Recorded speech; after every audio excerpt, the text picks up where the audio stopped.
Hey there looters, welcome to Garage Loot, and today I am going to be showing you guys my most prized video game collection. Mostly because of nostalgia, my N64 collection. I've been playing N64 since it came out, and it was just one of the coolest things that I ever saw at the time. N64 gets kind of a bad rap, you know, when you compare it to other Nintendo systems, and some of it I understand, some of it I don't. I think it's an amazing system.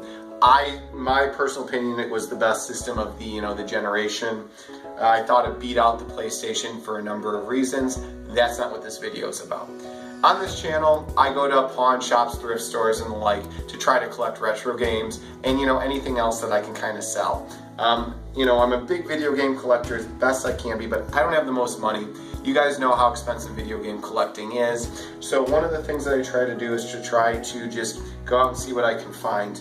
I don't have the money to go on eBay. I don't have the money to go to different game stores to buy games. If you do, fantastic.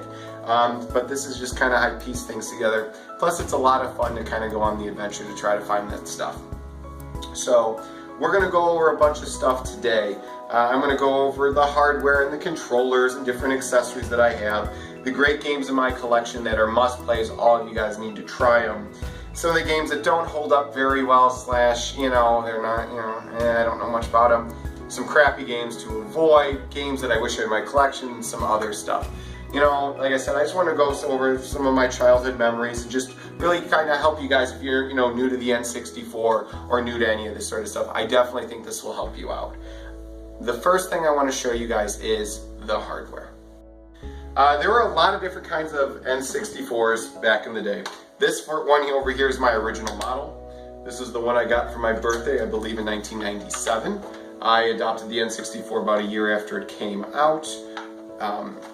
Standard black, came with a great controller. It's solid. What was really cool about it was the 4 controller ports on the front.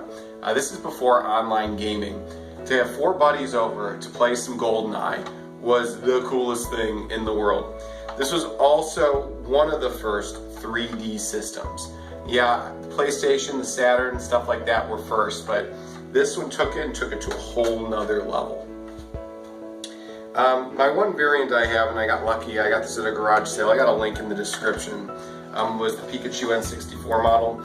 This is one of the more expensive ones, and it's in really good shape, but there were a ton of different models, different colors, different things. I feel like the Zelda one's the one that's the hardest or worth the most, but they're, it's a great system to collect for because of all the different varieties. The N64 was also one of the first systems that I noticed that had different controllers, colored controllers. Normally you had your standard, controllers like from the Super NES versus the N64. It is a weird looking controller. And you guys can take a look at it. There's numerous videos online that talk about it. You can kind of see the inspiration a little bit from the Super Nintendo controller. No one really knew how to hold it. I was a big adopter of holding it like this. I think that's the most standard way to do it. Not the first. This is not the first controller. They used an analog stick. I believe the Sega Saturn has that, reputation. I actually got one to show you right here. But this was definitely the most popular. Before then, and you can even look on the original PlayStation controllers, there was no real analog stick. And now with dual analog, and look at every modern console from the Xbox One, PS4, Switch, they all use that dual analog setup. The controllers, the biggest downfall from the controllers was honestly this thumbstick. And I have only one, the green one by the way, growing up, was the one I always used. It's very loose. They do make replacements for these online. It's a really easy fix. But when you guys are searching for N64 stuff, you want to know about that. It does affect the gameplay. There were also a bunch of accessories for the N64. The big one I want to talk about first is the expansion pack. And I actually have one right in my original system. This was a really, really cool add-on. Mine actually came with Donkey Kong 64. What it did was it boosted the RAM from 4 megabytes to 8 megabytes. Some games looked better with it, some games you couldn't play at all without it. This was it really, really added to the power of the N64. You know, there was a lot of controversy back in the day. A lot of third-party developers left it because it still used, you know, these cartridges. But, you know, and you can see a bunch of differences, you know, in videos online going between what's better, the CD or the cartridge. I'm a huge fan of cartridges. It's one of the reasons why I really like the Nintendo Switch. It feels just something, I don't know, it's just to hold it. It really adds to collecting. And, you know, for a lot of you collectors out there, I think you know what I'm talking about. It's just not as fun to collect for disc games. It gave, you know, great load times. There wasn't a lot of storage space though. Some games like the Super NES had, you know, battery saves. Others you had to use this memory pack. This was a first party one. A couple other accessories I wanted to show you guys.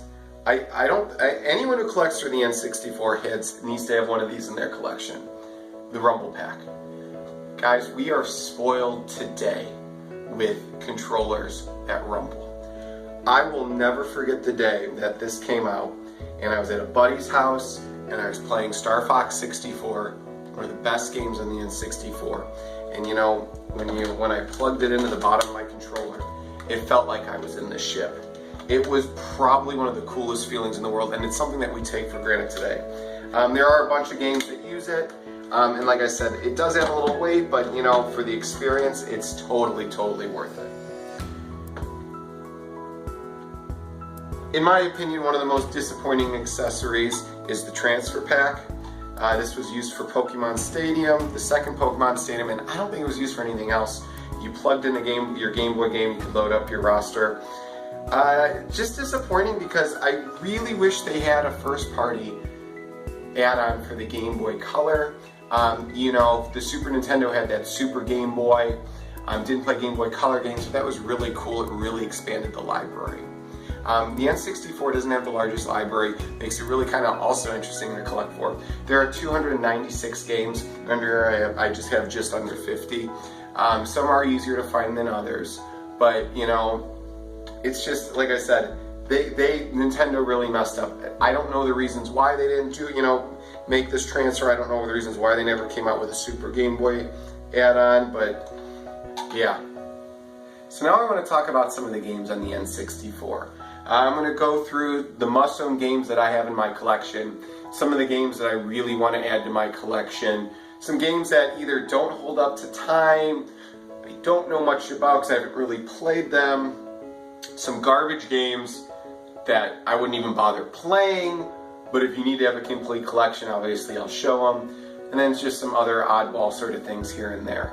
But before I do, Super Mario World, you know, for the Super Nintendo, was one of the best games ever made. And growing up, I didn't think anything could beat it. When I saw the original screenshots for Super Mario 64, I thought to myself, I wasn't impressed. I was impressed by the graphics, but I was like, where's the fire flower? Where's the cape? Where's the leaf from Mario 3? It just didn't feel like a Mario game. It reminded me of like Mario 2 for the NES, just an oddball weird thing. And then I got to play it, and it's amazing. Possibly, I've been playing Mario Odyssey now, but honestly, this is the game that, you know, inspired Galaxy, Sunshine, all these other really good Mario games. Must own, day one, need to buy it. A couple other games I wanted to go, through. I don't think I need to say anything about Super Smash Brothers. Started a franchise, I actually think the original one's the best. I'm in the vast minority, I get it. You know, fighting game where you get to be all your favorite Mario, like Nintendo characters, must play. I will defend this one. Mario Party 3, hands down, best Mario Party ever made. Yes, there are some broken mini games in it. I thought it took everything from Mario Party 2 and improved it, let you have 3 item slots. This game, me and my friends still play competitively today. We figured out how to break some of the mini games, and you know, it's just awesome. Everyone, you need to play this game. Nintendo, what was really cool about the N64, it started coming out with a lot more Mario sports games. I only have Mario Tennis in my collection.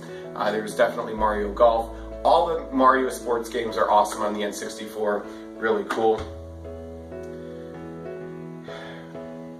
I'm going to make this argument. Legend of Zelda: Ocarina of Time top 3 games ever made.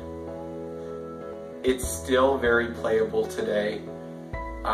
You know, it's not as, it's the first game I remember, I'll never forget it. You know, I was 7th grade, I had a basketball practice, just got out of the woods and going into the world and seeing, you know, for the first time, and just seeing the sunrise and seeing the vast landscape that I could actually explore.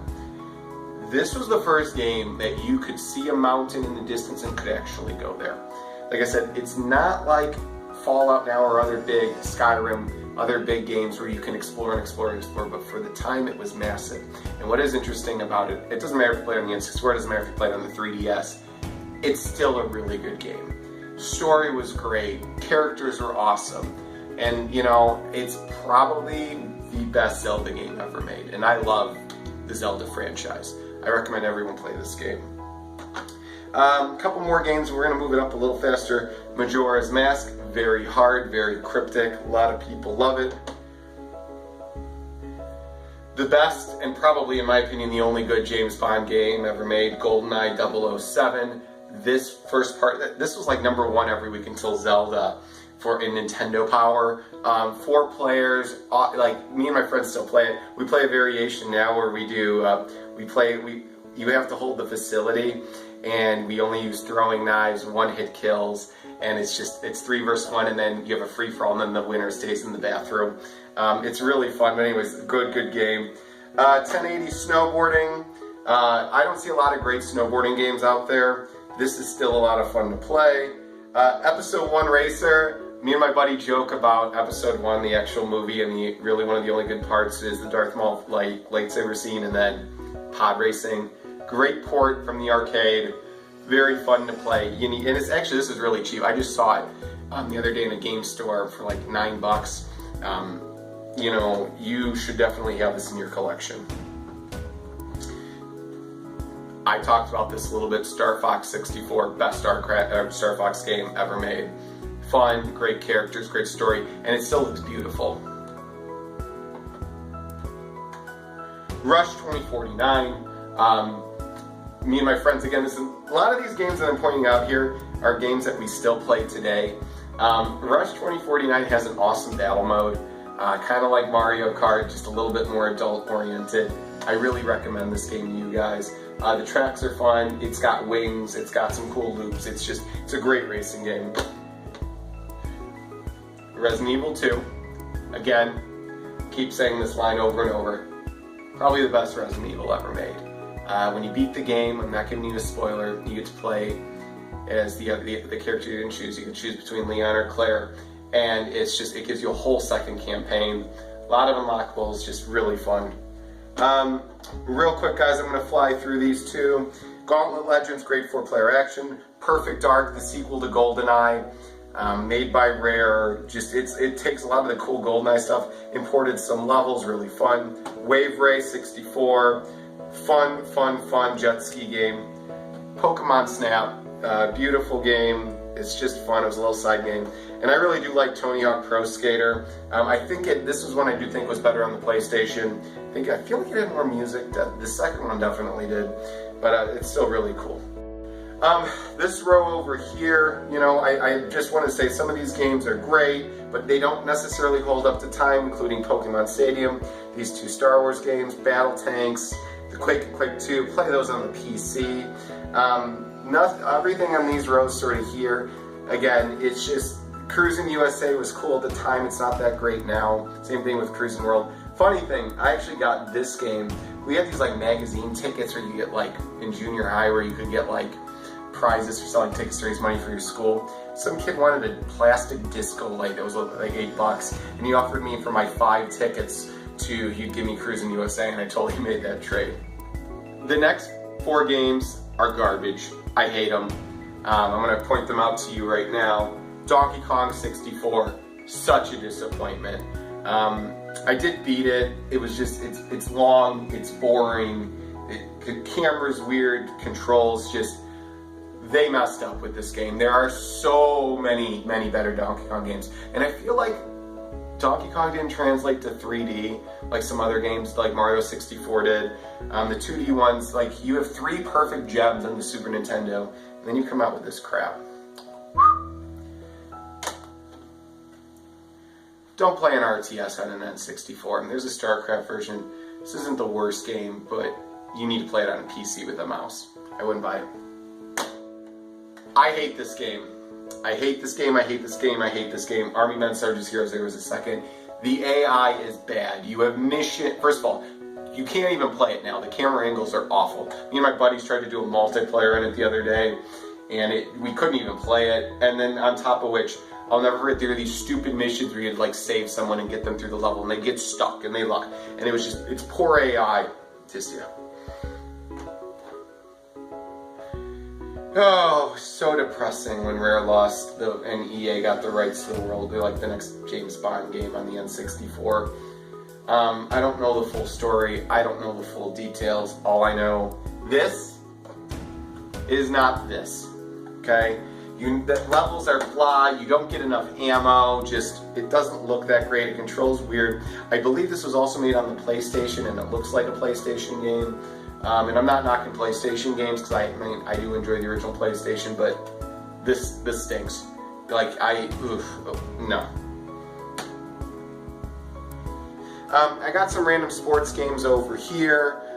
Just, you know, sports games, they're a dime a dozen. NBA Jam 99 is really fun. I know I have this up here, World Cup 98. I mean, I have some nostalgia with that, that's why that's up there. But I just wanted to show those off. These 3 games here I need to get replacements for. A Bug's Life, it's actually a really fun game, but I got this at a garage sale and the label's really faded. I don't, you know, mind so much. Like, I try to get the best labels possible. If I don't have them and I can get them for like, I mean, I only got this for a couple bucks. So, you know, I'll add it to my collection and then I'll sell it when, you know, when I find a better replacement. I did a whole video on these over here. I know they're sports games, but these Blockbuster labels are the worst. I ranted about it in an old video. If you try to peel it off, it rips off your entire label. So it just makes me mad. I know these are sports games, but they can definitely, like, I know Blockbuster put those on like really good games. One more thing I wanted to point out to you guys. It's really important for you N64 players out there. There is a mod out there called the Ultra HDMI Mod. It's a little bit expensive and you have to know what you're doing. I do not have one. My goal someday is to get the system modded for it. It lets you stream off an HDMI. It fixes all the issues that the N64 has when plugging it into a regular TV. It looks beautiful. Go online, you can see a bunch of stuff with it. I highly recommend for any sort of serious N64 player to eventually look into it. It's probably going to cost you like $100. And like I said, if you know someone who can actually mod and do that sort of stuff, do it. I know how to solder a little bit, but I am not comfortable enough to, you know, touch my old precious N64. There's a company out there that makes these awesome dust covers. I will put a link in the description. You have to stretch them out first, because I'm always really like worried, like, is it going to tear my label? But it's a great way. I only have like 6 of them. They're a little pricey too, but it's a great way for your really, you know, more collectible games to help keep them clean, less cleaning, if you want to have them displayed like I do. The other thing that I don't have that I'm definitely going to buy, I like to try to keep things in their original condition as much as possible. But one of the problems, you know, with the N64 was there's no end labels, and I stack them on my shelf back here. That's why this shelf is so empty right now. But the problem, like I said, there's no end labels. You can even see here, like, there's old. I have a few that I put a label maker on back in the day. They make a third-party labels that look actually really nice on the cartridges. It's like 25 bucks for all of them. At some point, I'm definitely going to purchase it just to make my collection look nicer. This is my N64 collection, guys. You know, I don't have the biggest N64 collection, and I understand that. I am definitely collecting, you know, on the cheap. Some of these games I've had since I was a kid, and then, like I said, I go around. I know what the market is for games. I'm not whining or complaining about it. Like I said, I just, in this point in my life right now, I love video games. I just don't have the money to just go on eBay, go to stores that, you know, sell used stuff and pay those high, you know, prices for them. More power to, you know, people that can. I hope you guys liked my video. Like I said, I go, this channel is just kind of my little side project. You know, if you guys have any questions for me, let me know. Again, I love the N64. I think it has a bad reputation. You know, a lot of my friends still play it. It was definitely part of my childhood. You know, I don't know, even in the future, it's kind of getting lost in the shuffle between the Super Nintendo and the GameCube, but this system was truly, truly special, and it's got a lot of great games. Just remember, everyone, one man's trash is another man's loot. Have a wonderful day, and you'll hear from me soon.